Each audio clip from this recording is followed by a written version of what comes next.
The driving force behind the creation of the ECHL, Henry Brabham, died on March 30th at the age of 90. Though the pandemic delayed his memorial gathering nearly 6 months, hundreds of business associates, hockey people, friends, and relatives congregated in his hometown of Vinton, Virginia, to say goodbye to the man primarily responsible for the formation of what was originally called the East Coast Hockey League. In 1988, Brabham spent hundreds of hours driving to small arenas throughout the East in attempting to put together locations for a group of minor pro teams.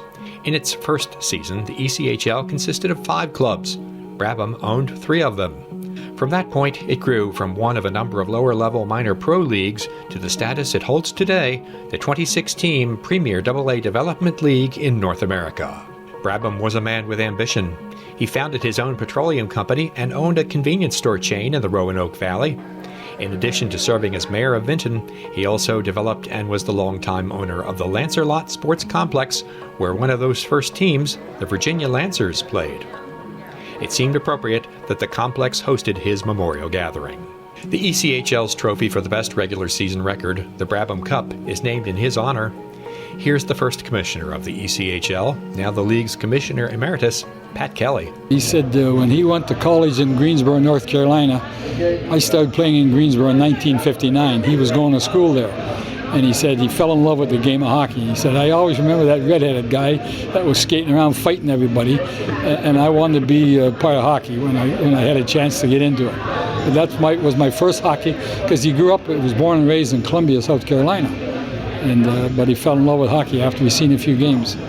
Another notable indication of Brabham's importance to the league was that when the ECHL Hall of Fame was developed in 2008, he was one of the inaugural inductees.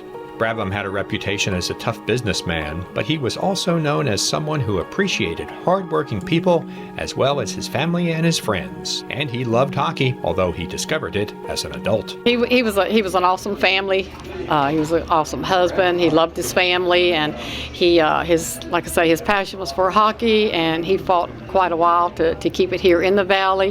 When the Lancerlot fell, of course, that was pretty much the end of the hockey team playing here at Lancerlot. But he continued to go to the games for as long as he could, but it was his passion. He loved the game of hockey. Many times he said to me, I wished I knew how to skate when I was a kid, or we had some ice down in Columbia, South Carolina.